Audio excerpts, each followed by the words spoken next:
session will be led by Tara, and I'm very interested to hear what she's going to be updating us with regards to the Electricity Regulation Amendment Bill. We will have time for questions, so if during the presentation some questions come up for you, you can make a note, and then when we have the moment for questions, you can raise your hand. Housekeeping notes, we request that you keep your microphone muted at all times, and also that you keep your video off. It's quite distracting if there's only like 1 or 2 videos popping up. So that would be great. When we have time for questions, if you'd like to put your video on at that time, then you can do that. Also, for people that have just joined, please will you write your name and organization in the chat. I see we already have a question. Are you, Nzuko, would you like to, Nzuzo, would you like to ask a question?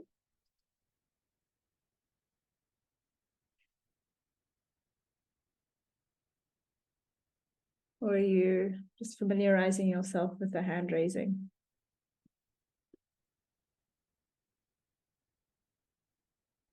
Okay, if you have a question, you can also put it in the chat. I'll keep an eye on it. Great. All right. So from this point, I will hand over to Tara. So good morning, everyone. I am going to put on my video, but if the connection becomes too bad, I switch it off. But it's nice to be able to see the person's face that is giving you this information.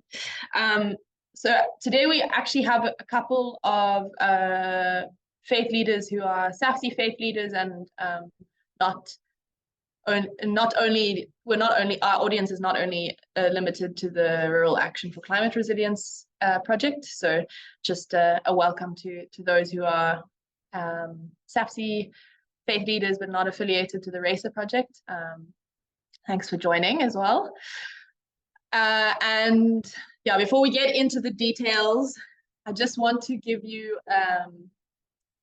a sort of, put it out there that I'm not an expert on electricity, and you know, I've just spent a lot of time reading these bills, and I'm trying to give you what I have gathered from my research, but I am by no means an expert. So how I'm going to structure this is we are going to go through a little bit of a background on electricity regulations in South Africa, in particular the Electricity Regulation Act of 2006, which the bill that we're talking about is an amendment to. And then talk a little bit about what the implications are of the amendments. And then I want to open it up for a discussion where I would be interested to hear from all of you, in particular what your concerns would be, and also we'll have some time to just brief you a little bit about the provincial public hearings which are ongoing at the moment. They've just started today in the Northwest, and they've completed in Limpopo and Mpumalanga. So yeah, without further ado, let me get into the depths of this presentation. So as I said, this amendment bill is focusing on amending the Electricity Regulation Act of 2006, which outlines the regulatory framework for the electricity industry in South Africa.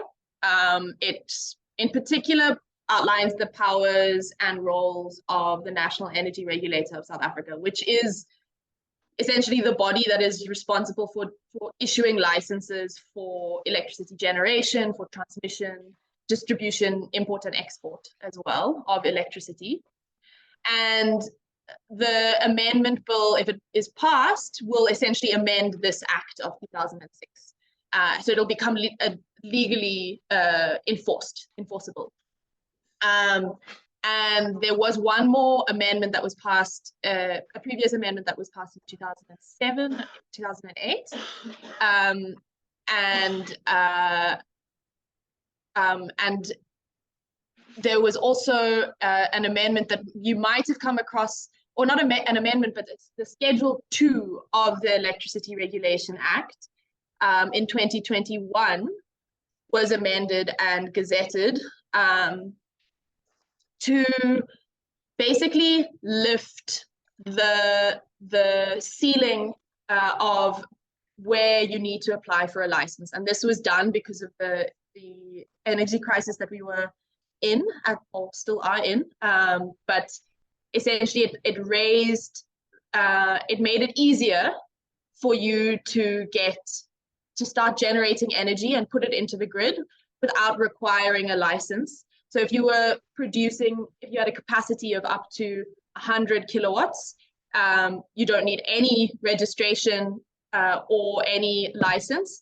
And up until 100 megawatts of capacity, all you need to do is be registered with Nair. You don't need a license. So that Schedule 2 was passed in 2021.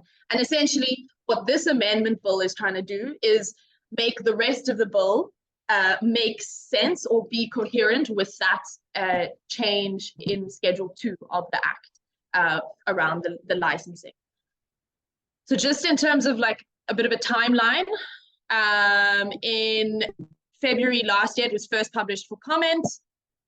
The comment period closed in March. Then it went, the bill went to Parliament, and then the Parliament's in May last year, Parliament's Bill Office requested the bill to be sent to the Office of Chief State for final certification. And then this year in August, it was finally certified and submitted to the Parliament's Bills Office. And now it's going through the provincial public hearings that I mentioned. So this is like, you have 4 different types of bills usually. And this is what they call a Section 76 bill, which is like an ordinary bill, which means that essentially like it goes through National Assembly, and then where it goes through this provincial process where each member of the National Council of Province has to vote on they don't get an independent vote. Each of these members of the National Council of Province, they have to vote as the entire provincial delegation. In other words, each province gets 1 vote on this bill. So that's what the provincial public hearings now are leading into. So based on the public hearings, the National Council of Provinces will, that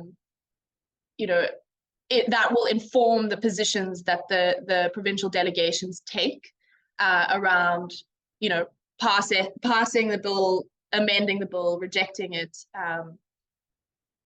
But there is also, there is the possibility that the National Assembly can override the National Council of Provinces' decisions on this if the National Assembly is able to get a 2/3 majority within its members against whatever direction the National Council of Province takes. So that's just like a little bit of a constitutional, I guess, background. Some of you probably know this already and it's familiar. For others, it might be new information. And so I think it's just important to understand what the role of the public in this process currently ongoing in terms of the public hearing. What is that role? The role of the public is to inform the provincial delegations and their sort of assessment of this bill. So then getting more into the technicalities of what we're dealing with in this bill, we're talking about the electricity sector in South Africa, right? And currently the electricity sector is monopolized by Eskom, which is a state-owned entity, right? They have a monopoly over generation, transmission, and the distribution of energy. And what Eskom does, and like on top of all of that, is they manage the grid, right? On the left here, you see this picture. That's our current grid. And grid system, basically how the energy is sort of distributed around the country. And you know, it's an interesting picture to look at, because I think it also talks about, you know, when we're thinking about renewable energy coming on board onto the grid, where can it actually come on board? You can see people often talk about how the Northern Cape in particular is like well positioned for solar energy generation, but you can see that the grid in the Northern Cape is pretty sparse. So there's going to have to be quite a lot of investment into the grid, into expanding the grid, so that it can actually even access these points of renewable energy, these new points of renewable energy generation. So what Eskom does currently is they also manage the grid. So they basically ensure that we have a stable supply of energy that matches the demand. And because we're currently not generating nationally enough energy, load shedding is actually quite a sophisticated approach to managing this. You know, so because if you have more demand than there is supply, and the grid is still active, you end up with the grid basically tripping, and that could lead to the entire country not having electricity, and then it takes, you know, a significant amount of time to actually be able to bring the grid back up to be active again. So this happened, if you were following the news, in Nigeria, and has happened in Nigeria a couple of times in the past year. Yeah, essentially, load shedding is part of the management to protect our grid in the current situation where we aren't generating enough energy to supply the entire grid at one point of time. So that's sort of the background on you know, Eskom and the kind of technical side of things. But there's also something to bear in mind in terms of Eskom and the kind of crisis that it's in, that led up to load shedding in the first place, right? So a lot of the reasons that we have load shedding are due to mismanagement of our energy generation infrastructure. And Eskom has been in a crisis of corruption and state capture, and in particular, this crisis of debt non-payment. So earlier this year, the government released this debt relief package for Eskom to deal with its high levels of debt and its debt non-payment. But one of the conditions of this debt relief package is that they can't build any new generation in the next 3 years, which means that Eskom basically can't build renewable energy generation facilities in the next 3 years. I mentioned Schedule 2 of the ERA earlier around the amending of and the lifting of the limits for license requirements for generation, in particular for independent power producers, so private generation. And this kind of coincides with that debt relief package thing, right? So that now you have a situation where the state-owned entity cannot invest in building new renewable energy infrastructure, and so the approach is to then rely on the private sector to invest in renewable energy generation facilities. The other thing to bear in mind is that over 80% of our electricity comes from coal. It's responsible for our really high levels of carbon emissions on the African continent. I've mentioned this in previous presentations that I've done for some of you, but South Africa is responsible for half of the emissions of the African continent, right? That's like a significant amount relative to our economy size, and that's because our electricity is coming from coal.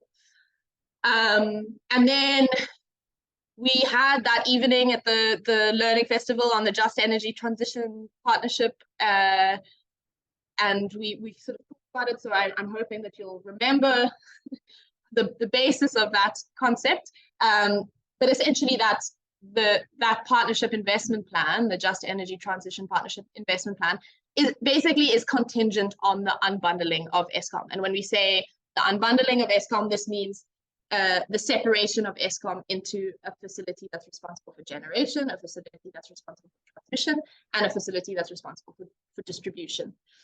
So this is all just background, so that you have sort of enough of an understanding in order to understand what the implications are of the key points that are in the amendment. So what does the amendment bill actually outline? So it's providing for additional electricity, new generation capacity, and electricity infrastructure to come onto the grid. And in particular, they're talking here about private sector, right? Because remember what we said about the barrier against Eskom investing in new generation facilities. So they're talking about providing for additional electricity, new generation capacity, and electricity infrastructure within the private sector, and clarifying on those licensing requirements that I mentioned earlier. The other thing that it is doing is providing for the establishment, duties, powers, and functions of the transmission system operator, state-owned company. So this is what I'm talking about in terms of unbundling, right? Now they are separating Eskom into this is the first kind of official legal step towards recognizing the transmission system operator as a separate entity, so this is like a really tangible step towards the unbundling of Eskom.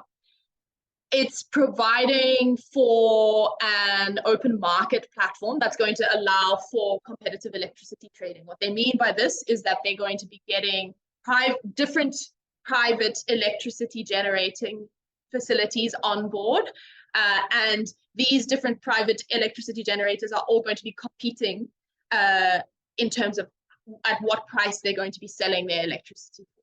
So if you have 5 different people producing energy in, say, for example, the Nelson Mandela Bay area, now those 5 companies are going to have to compete for customers in order to sell their energy. There's going to be people who are going to be obviously just making a decision based on what the different costs are that people are selling their electricity for. So they're going to be, the different companies will be competing against each other. So the next point is that they're going to be assigning the duties, powers, and functions of the transmission system operator to the National Transmission Company of South Africa. So this is essentially what that means, is that although energy generation is going to be an open market situation, the transmission system, so the grid, is still going to be nationally owned, at least in this current format of the bill. And then the other thing that it is doing is that it revises the roles and the powers of NERSA, the National Energy Regulator.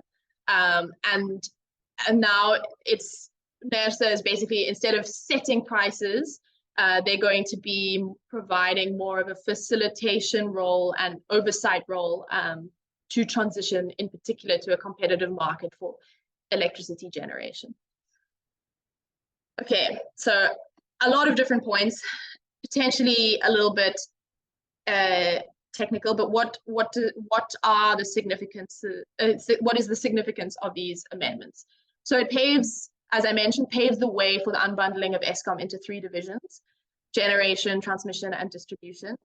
And of course, with that comes, I guess, labor implications for Eskom employees. they're likely to be labor cuts and job losses from within the Eskom labor force. I think another thing that it's indicative of is it's representing the government's response to the ongoing energy crisis. So it's moving away from state ownership towards a market model, so a market-run kind of competitive model, and it's moving towards basically the marketization of our electricity sector and probably the privatization of large sections of our energy generation sector in particular. Kind of whether we'll end up, it's unlikely that we're going to end up with the privatization of the transmission company in the future, because there's not really the opportunity to generate profit from the grid. The grid is really something that is essentially about the public good. It's not really something that is profitable, or at least that's what people that I have been speaking to have been saying. But yeah, does represent this trend towards the privatizing of in particular our energy generation side of things. And then the other thing that these amendments are doing is that they are essentially protecting the private producers, so the independent power producers. They're protecting them from being discriminated against in terms of accessing the grid for the transmission and the distribution of the energy that they generate. And those sort of amendments are intended to ensure that this competitive market that I was talking about for energy generation actually works. And then, as I mentioned earlier, now, you know, NERSA previously would set prices and tariffs. They also had, you know, other roles that they were supposed to fulfill, but have historically not been very good at fulfilling these. So now they have a slightly different role. They're not, because it's an open market now, they're not going to be regulating prices anymore. They're not going to be setting the prices. They will still set tariffs, but yeah, they are not going to be regulating the prices as in the way that they previously did. And now they'll be more playing a role of overseeing disputes that might occur between customers and generators of electricity, or the generators of electricity and the transmission company, for example. If this national transmission company now is like, oh no, I don't want to provide this company access to the grid, but I'm going to provide this company access to the grid. And, you know, those kinds of contestations that are likely to happen when you start to open up the market now to far more different energy generators, rather than just having Eskom being the primary monopoly in the room. So I think this is now really the meat of the presentation. So if you haven't paid attention up until now, it's fine. This is the point that you want to be paying attention to. So what is the significance of these proposed amendments? It's creating an enabling environment for the private sector to get into independent renewable energy generation, which has already been a thing, right? It's already been part of our, you know, we've had small independent power producers coming onto the grid since that Schedule 2 lifting of licensing limitations.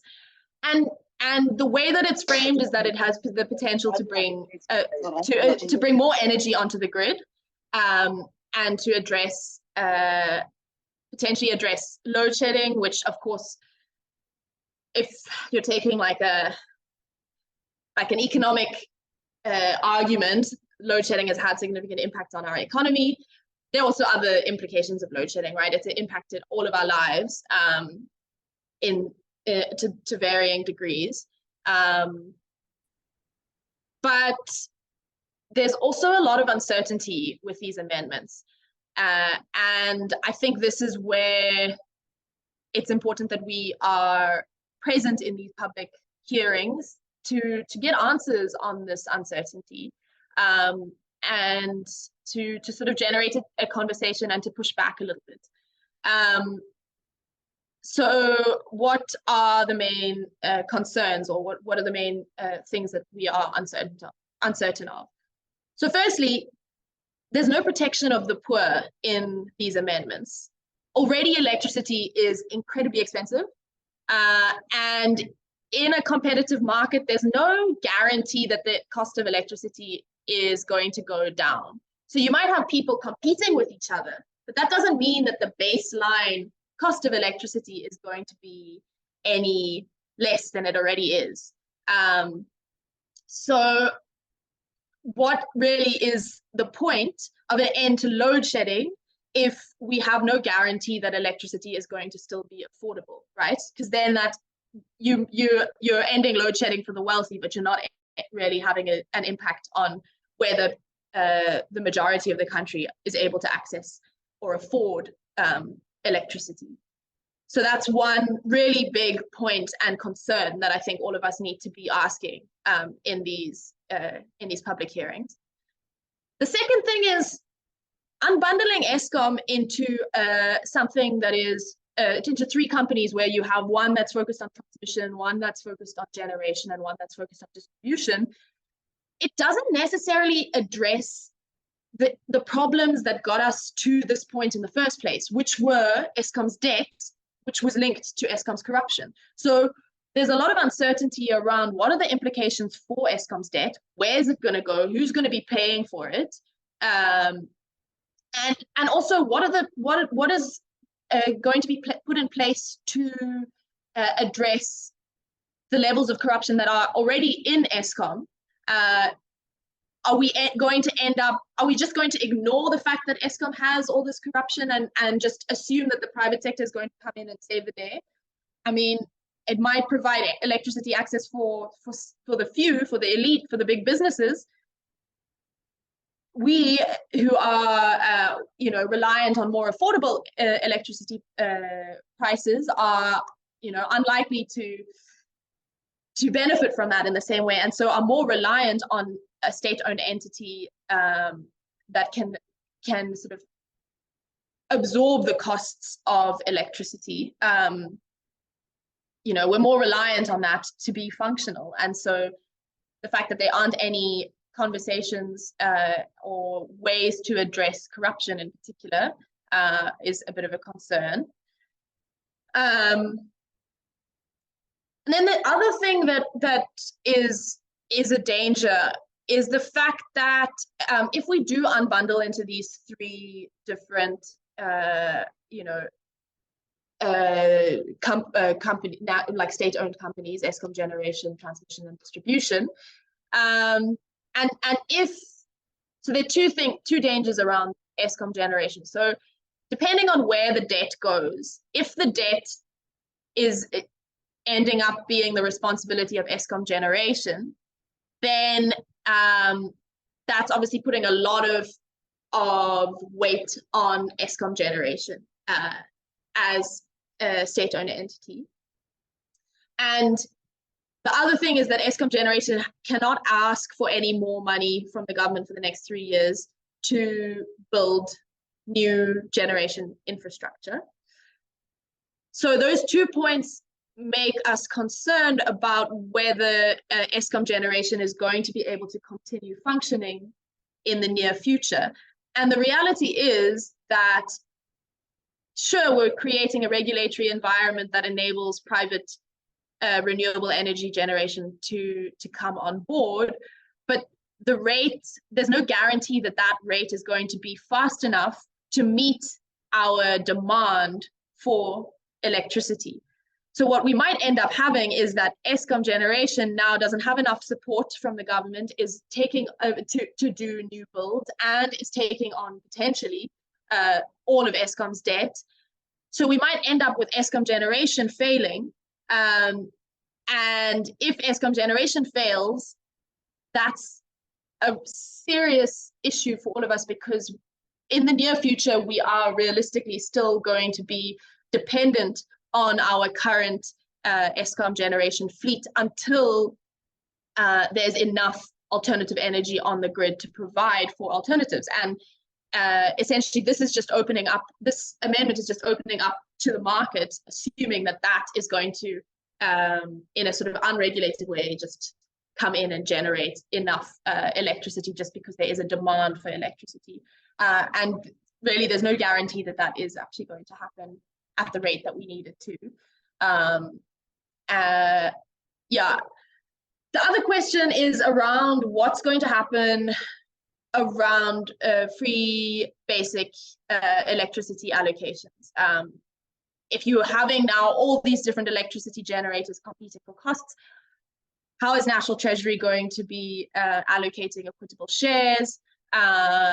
What happens to municipal revenues that are made from the selling of electricity? And is now municipal generation going to be more of a part of our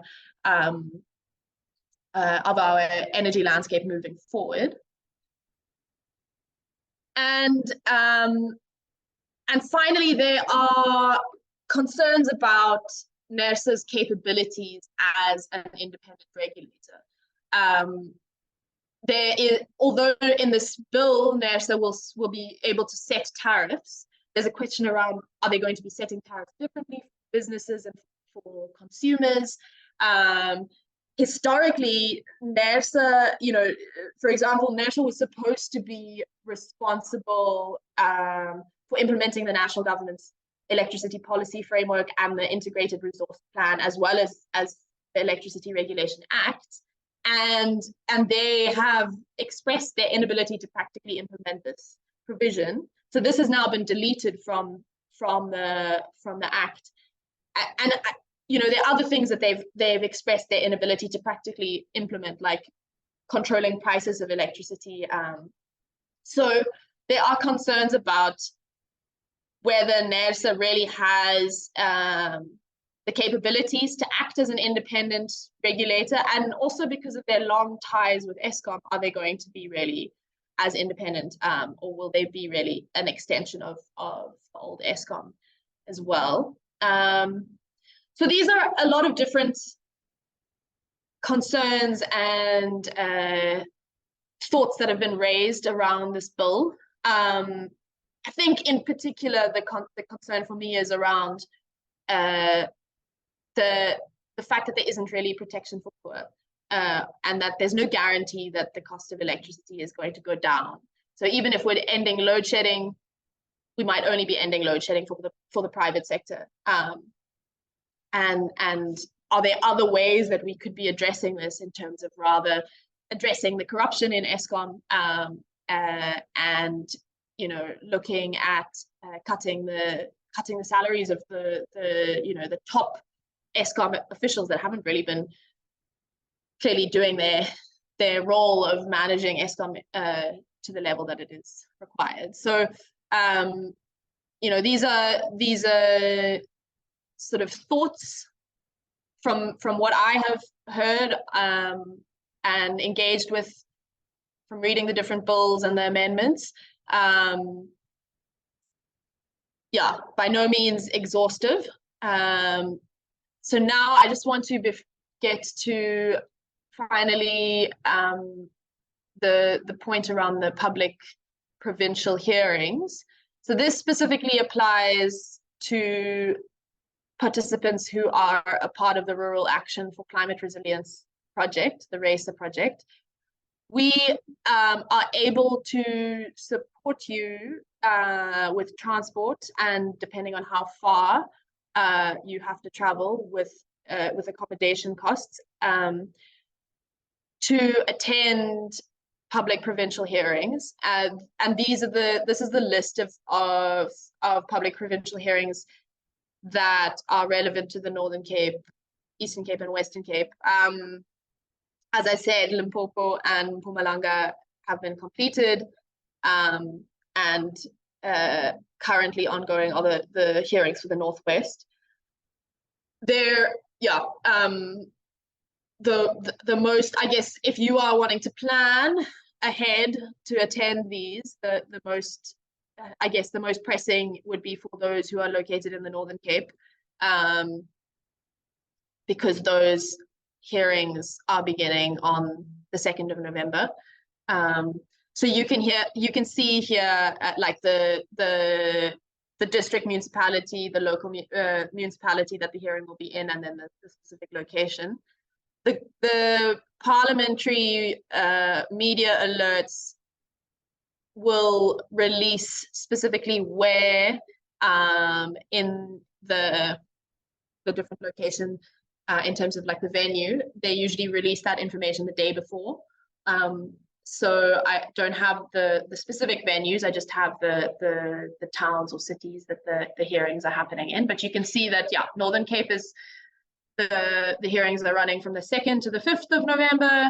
They're happening in Kimberley, Kuruman, De Aar, and Uppington. Then Eastern Cape, it's the 16th to the 19th of November, and they're happening in Matatial, Umtata, Cradock or Queenstown, and then Abeja. And then in Western Cape, it's from the 30th of November to the 3rd of December, and they're happening in Beaufort West, Worcester, Gansbaai, and Citrusdal. Yeah, so these are where you can go and participate and have your say, and just be a part of the conversation. And we really would encourage you to be a part of these hearings, because, yeah, this is something that is going to impact all of us. It's you know, the cost of electricity is not just going to impact how much money we spend on our own electricity, but it'll also impact things like the cost of food, for example, or you know, the cost of running a business, and so all of these things, you know, it's going to have implications for all of us, and overall increase in cost of living. So that was a bit of a whirlwind, but I hope that it was useful. I'm going to stop my video and stop sharing now and open up for a little bit of a discussion. And yeah, would be interested to hear what your thoughts are on the bill, on what I shared so far, and just, yeah, whether you feel like you would be interested in attending these hearings. Yeah, open to hear from any of you.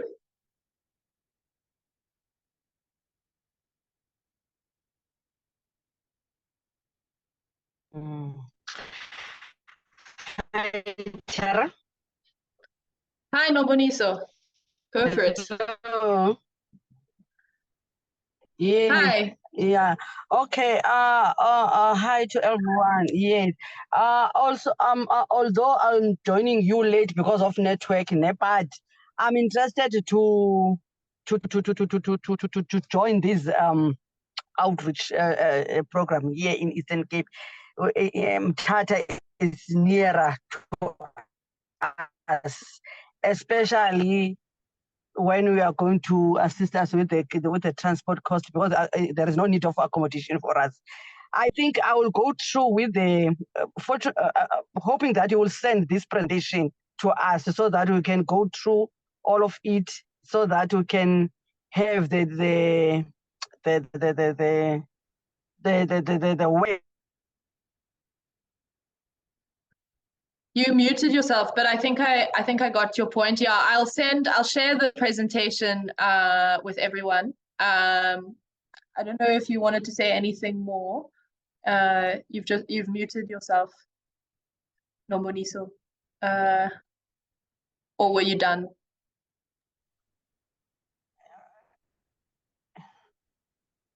Yes. Yes, I can hear you. So you want me to share the presentation? Yes. Yeah, The full presentation, because really it will be useful for us to go to these areas that they are going to present this bill to. And also I want to acknowledge this information, so that we now you give us information so that we can have information to discuss in those sessions, you know. Otherwise, we will attend at Amtata. We will attend at Amtata. Okay, great. Thanks, Nomboniso. Mm. Tsele. Hi there, good morning. And just a huge thank you to Tora for the presentation that you've shared with us. And then just also to reiterate what Nomboniso has said, that I sincerely believe that we do need to, if we are able, represent at these meetings. I've been attending some of the Eskom public safety information meetings at Coburg, and it's very concerning for me to see how they, trying to think what's the English for it. And we say, they just want to show you the nice things. Yeah, they put the blinders on. So it's very important that we do get to these meetings again, as Nombonisa said, that we appreciate the assistance with transportation. Another thing that I've noticed when government or Eskom is doing these supposed public participation sessions, they sometimes do it in difficult to access places, for the average person. And so, we are saying that how are the poor going to be fitting into the system? And so it's almost like even with where and when they have the meetings is in an exclusionary way. So for those of us that are able to attend, I definitely encourage that we do so. And yeah, even if we are able to do one or two, maybe they will, do a hybrid meeting. In my experience, that doesn't go very well. It's better to be there in person, because there can always be, technical difficulties, or they don't pay attention to the people attending online. So, yeah, just with regards to those things. Again, thank you, Tora, for an informative session. And yeah, I look forward to receiving the presentation as well, to just go through it carefully. And I will, in the meantime, block off those dates on my calendar so that I can be sure to be available. See you soon. Bye. Thank you so much, Tsele. And just in terms of Sawonga, I see your hand, but I just want to say something quickly in response. That I think the other thing is that the timings haven't yet been released, but up until now they've all been at 10 o'clock in the morning, which again, talking about like whether people can actually access. There's another question there around accessibility of these public hearings, because if you're working and not able to take off time to go, then you can't attend these. So yeah, up until now they have all happened around 10 in the morning. So that's also something to bear in mind in terms of planning your travel to these locations. Sawonga, I saw your hand. Do you want to come in?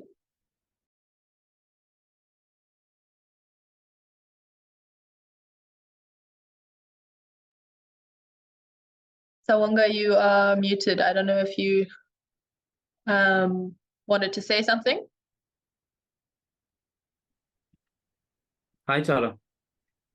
Hi, Songa. You raised your hand earlier. Yes, I yes, wanted to. yes.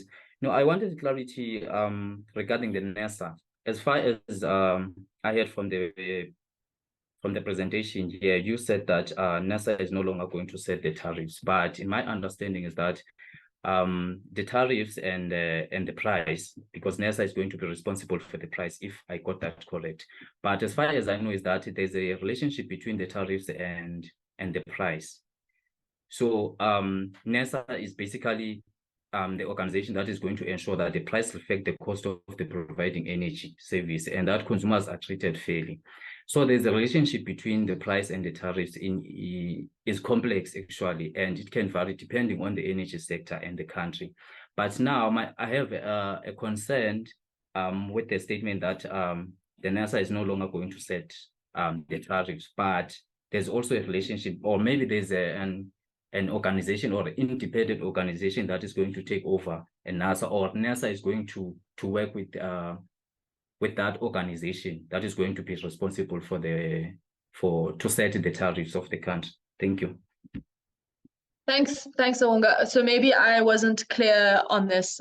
So NERSA will still set tariffs, but they are not setting, they're no longer going to be setting any, so before they regulated prices, now they're no longer going to be doing that. They're just going to be setting the tariffs. So I can show you. Let me just find the exact wording. So it says remove the regulation of prices in section 4A subsection 2 and provide for the regulator to set and approve tariffs. Section 4A subsection 2 of the Act provides for the regulator to regulate prices and tariffs. The regulator has expressed that it had implementation difficulties in practically regulating prices.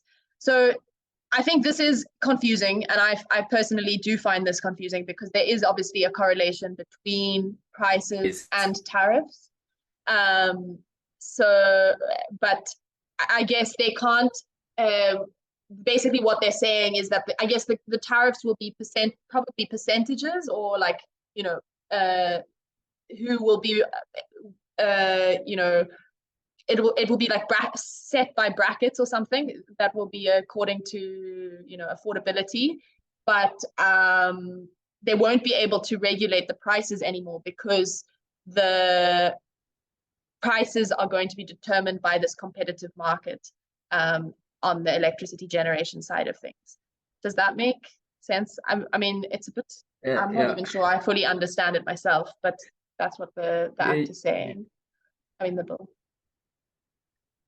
It does, yes, it does make sense to me, but I got confused there because there is a relationship between those. For me, I got that as if NASA is still going to.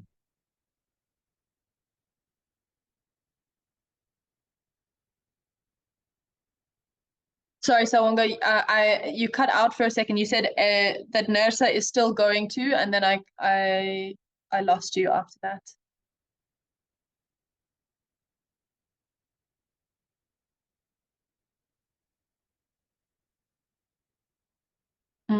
I don't know if it's just my side. I missed. Can you all hear me? Oh, I think it's my. Yes, I can. Okay, just sorry. You said that you got confused, and then I lost you after that. Yes. I was saying I got confused because as far as I know is that the price depended on the tariff. So immediately the tariffs are increasing. That means the price is going to increase as well. So I got confused when they said that NASA will no longer set the tariffs. Right. Yeah. Yes, that is why I was asking. Maybe there is an independent organization that is going to set the tariffs, and then NASA is going to take over from decision that they made from that organization. Yeah. So what it's saying is that no, that's not going to be the case. NERSA will still be setting the tariffs, but they no longer are going to be regulating the prices. because the prices are going to be determined by the different energy companies producing, rather than being determined by Eskom previously. Yeah. Eugene, I saw that you had opened, unmuted yourself. Do you have something you want to say? Yes, thanks, Tara. I'm just struggling now to raise my hand on this phone. Sorry to just barge in. No problem. Tara, there's a myth, or there's a strong view that the grid will collapse in South Africa. And how true is that? The second point, we as a Bladder organization will be available to attend the public hearings. We'll also try to assist the relevant NGOs who works with us to make sure they are also attending. Hence, we have our NGOs forums locally. So I will also share that with others, because there's a lack of public participation in the Beaufort West. So sometimes these public hearings are coming, but no one is attending. Sometimes getting postponed, or they do their own decision because of the community is not aware and they did not attend. And the issue of electricity is a problem in this community, and it's a time bomb where the poor of the poorest will fight with the municipality because of the blockage of electricity, and the electricity rate is now high. Remember, the municipality, even though they are not direct sources to give electricity, but they have arrangements with the residents. The residents are paying tariffs so that they can get electricity, and they are blocking the electricity. And now, and the municipality is owing Eskom, but the Eskom is not closing the electricity for the municipality, but the municipality is closing for the residents. Now there's a time bomb, and we have seen some other municipalities where the residents are banning municipalities. Remember, government introduced electricity as they state in the constitution, that there must be access to electricity and housing and so forth. Now they've allowed people to use electricity. If now the electricity is not affordable and it's now high rate for people to afford, what is going to happen in this country? The last point is, when the Eskom there's no new build, when the Eskom collapse, what will happen in this country? I feel like we have a serious challenge around electricity, but our government doesn't really want to speak out. Thanks. Thanks, Eugene, for your questions. So let me just respond to the first one, which was around the grid collapse. So I've also heard this from different people, but I spoke to someone who has a bit more technical expertise in the preparation for this presentation, and essentially they said that South Africa has a pretty sophisticated management of the grid, and so and load shedding is part of that. So it's unlikely that the grid would collapse. That being said, if Eskom generation facilities, for some reason or another, in a completely unmanaged way, do no longer function for various potential reasons, then yeah, I think that could be a possibility. But I think as long as we have a competent entity managing the grid, which it seems is going to be the responsibility of this new transmission system operator, I think we can be hopeful that we're not going to go like down the path of Nigeria. In terms of, so your second point was on what happens if Eskom is not given enough support financially and the kind of the unaffordable cost of energy, despite the fact that it's a constitutional right. This is definitely something that is a concern, and has been a concern and remains a concern even after these amendments, because even in their social economic impact assessment for this bill, it's one of the costs that they talk about is the fact that the costs are being transferred onto the consumers. So the costs, the ability for the independent power producers to generate profit, or the ability for Eskom generation to address, or in the past, it's been the ability for Eskom generation to address its debt. Those costs are passed down to the end user, the end consumer of electricity. So these are definite concerns on the cost of electricity in the past and also going forward. And then your third point, I didn't manage to catch to write down. So if you can write it in the chat, then I'll respond to it. But just give maybe, who do we have from SALDA today? I see the hand. So hi, good morning. Good morning. You've got Washila of SALDA. Hi, Washila. Tyra, yes, I've just got one comment and one question. I do agree with what Eugene said here, because in our municipality, we've got the same problem. The people is blocking the electricity. So if you don't pay your municipal account, they block your electricity. And then the other thing is what they do. If you are in arrears, they say, for instance, you buy 100 Rand electricity, then you only get 60 Rand worth. The others is going on your municipal account. I want to know, is that even fair? Is it right? Is it permissible for them to do that? Because the people here in our community, most of them are all pay beneficiaries, they struggle. So what can we do? I know that going to the meeting will be a great advance for our community, but like I heard, the Western Cape one is in Beaufort, the West, and it's very far from where we are staying. But is there any foot that we can stand on in terms of this, where they take your electricity and put it on your municipal account? I just want to know if it is permissible for them to do that. Thank you. So from what I understand, this is kind of part of the way that our electricity pricing is structured, that it is being, the costs are finally borne by the consumer. And I think it's very municipal dependent in terms of your local tariff structures.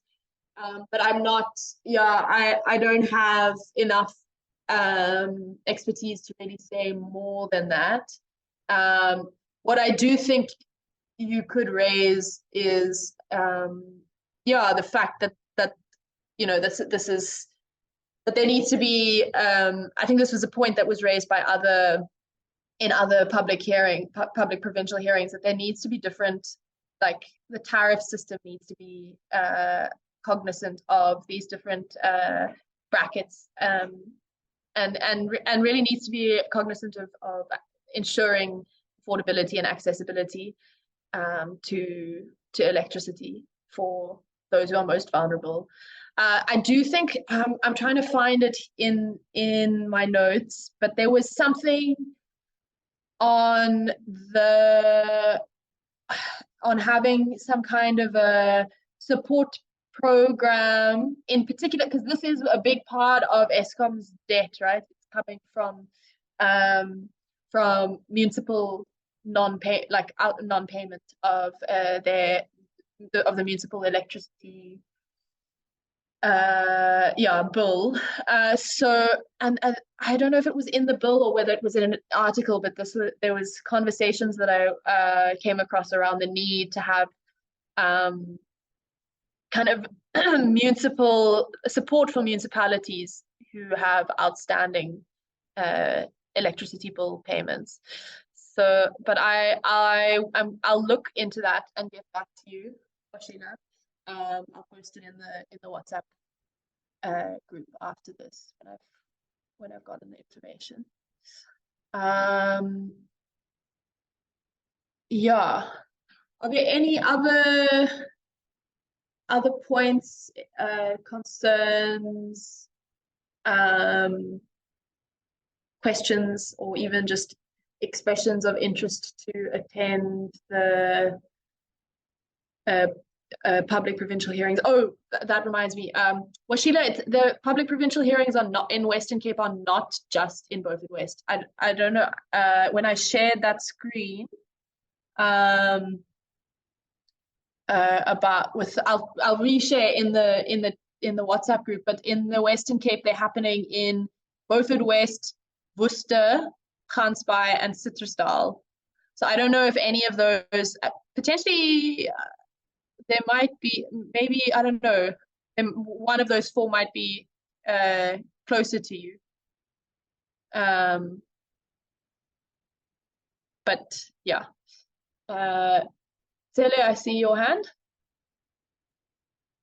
Yes, thanks, Tara. No, just to that point of, it's not just Beaufort West, it's also Gansbaai, Citrusdal, Worcester. I mean, it's a bit laughable at just how far away these things are, but that's why I was saying to you, yeah, I'm definitely willing to make myself available. And make sure to get out there, because in the community where I live here on the Cape Flats, many of these people have never even been out of this area. Some of them for 3 generations have just been within one neighborhood block. They've never even left that. So yeah, just to highlight the fact that for those of us that are able to stand in the gap for others who aren't able to, it's really important. Even if we have to drive for 2 or 3 hours to get to where these meetings are. I remember when I used to live in Limpopo and my husband used to be involved in social development, and very often, a 5-hour trip for an hour meeting was just the norm.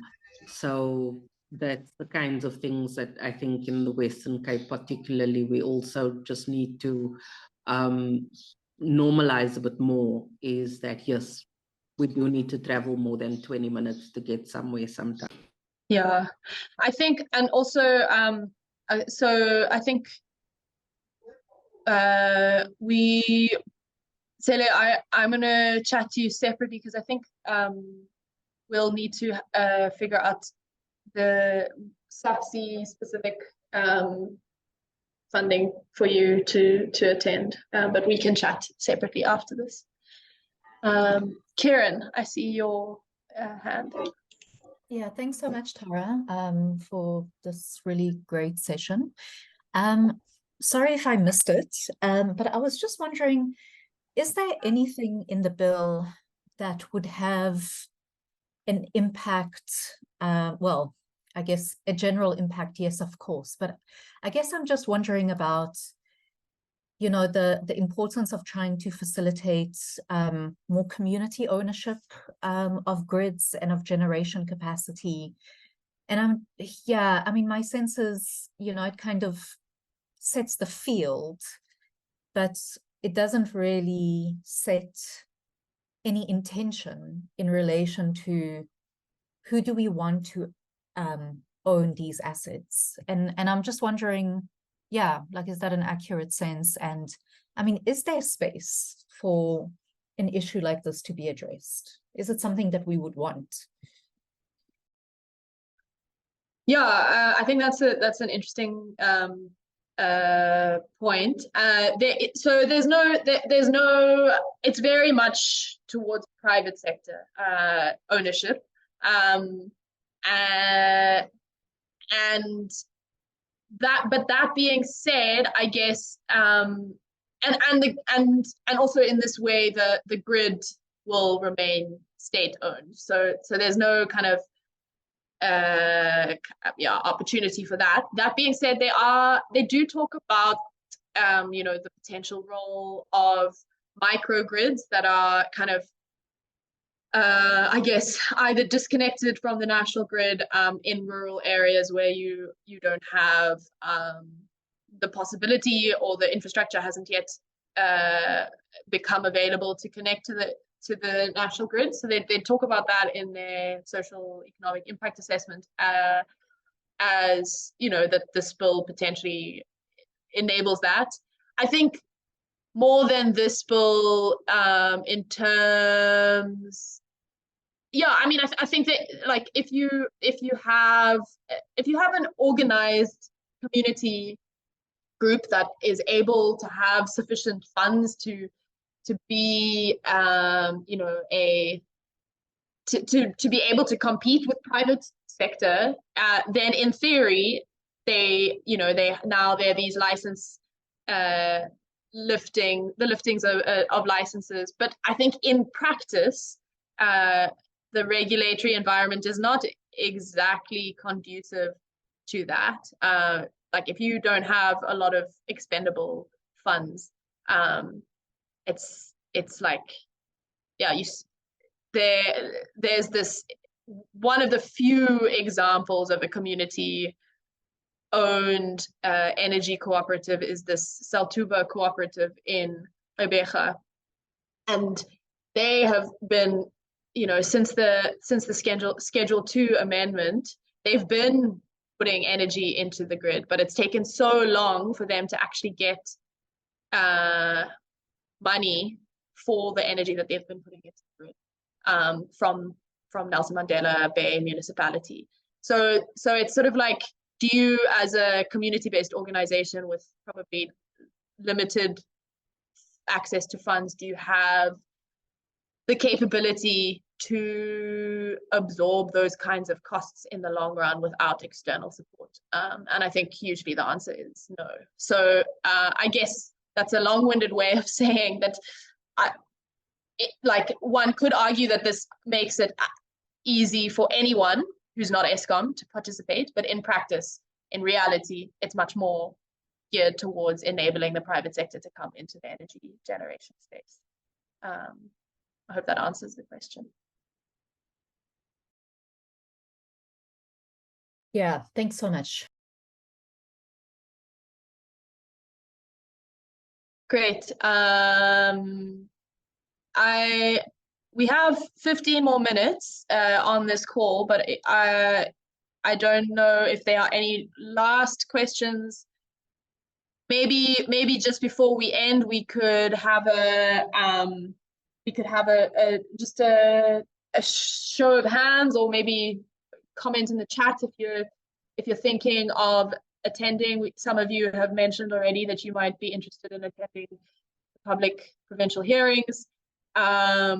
But it would be good to get a bit more of insight into how many of you attending this call will be at the hearings. So just feel free to unmute yourself and let us know. So Tsele, I know Nomboniso, I assume Swonga is going to be going. Who else? Eugene, Washila. But anyone else planning on attending? Let me actually, while I'm asking that, put this slide up again.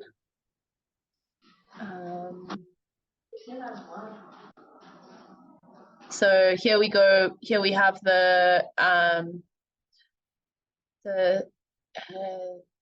so you can see that Northern Cape, those of you, Sophia, I don't know if you are interested in attending the public hearings, but the Northern Cape, those ones we need to be figuring out the details of assisting you as soon as possible, because those hearings start on the 2nd of November.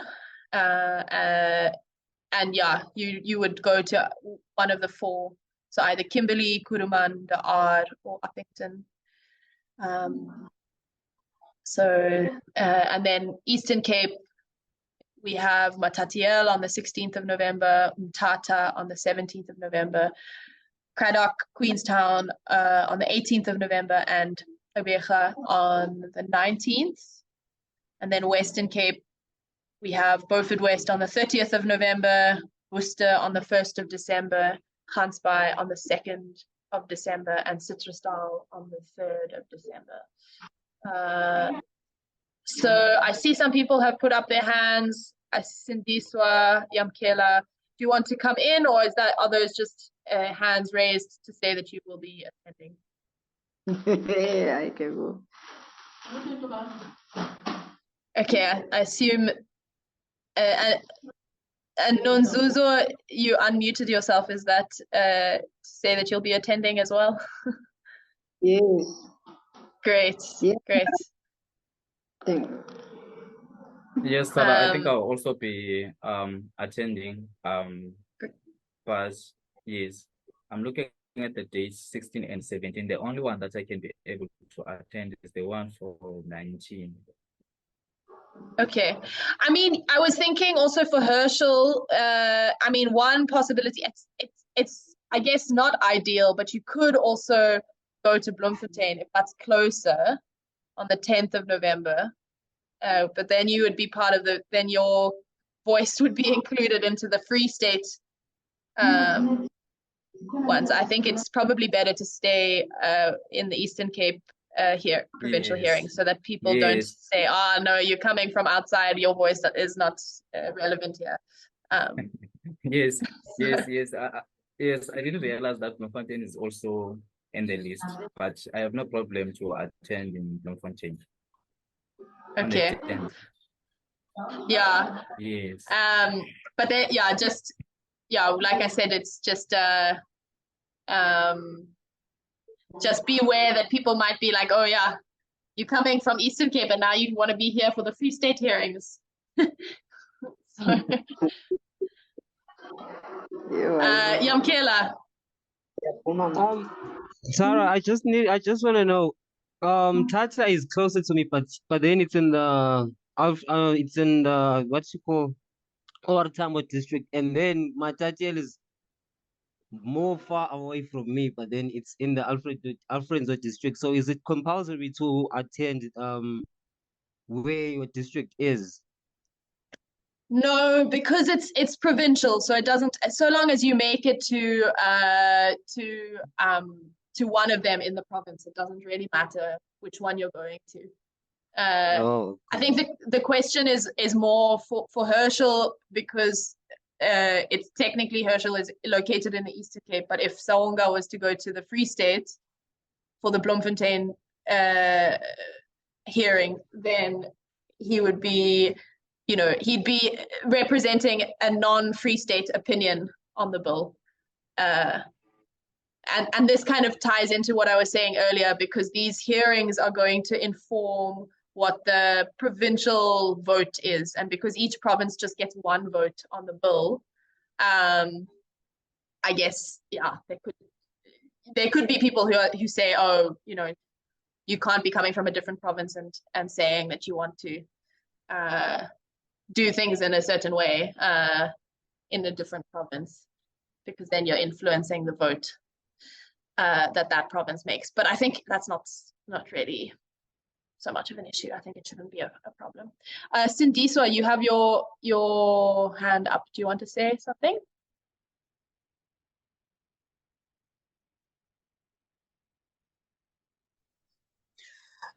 Good morning, everyone. Morning. I was raising my hand to go to one of the public hearings. Okay, great. Which one do you think you would go? I'm closer to Gqeberha. Okay. Good to know. When is the date? When is the date actually? 19th of November. Yeah, I think it's a Sunday. Let me just double check. Okay. All right. Yeah, it's a Sunday.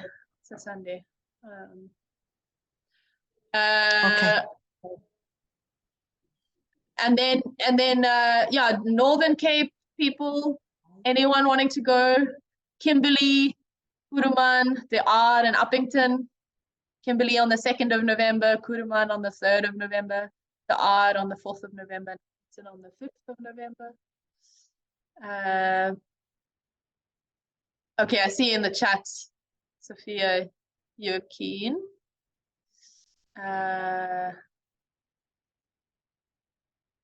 Okay, so I think moving forward, what we can do is I'm going to be sharing this presentation with all of you over email and WhatsApp, and then we will get in touch with you over the course of the next few days, well, next week, about the support for how to go about the support for attending the public hearings. In particular, those who are attending from the Northern Cape, we need to sort that out soon, because of course, if there needs to be an advance that needs to be sent to you for for transport, then that needs to happen quite soon. So yeah, we'll communicate more on that in the WhatsApp group. But yeah, other than that, Eugene, I see your microphone is unmuted. Do you want to come in?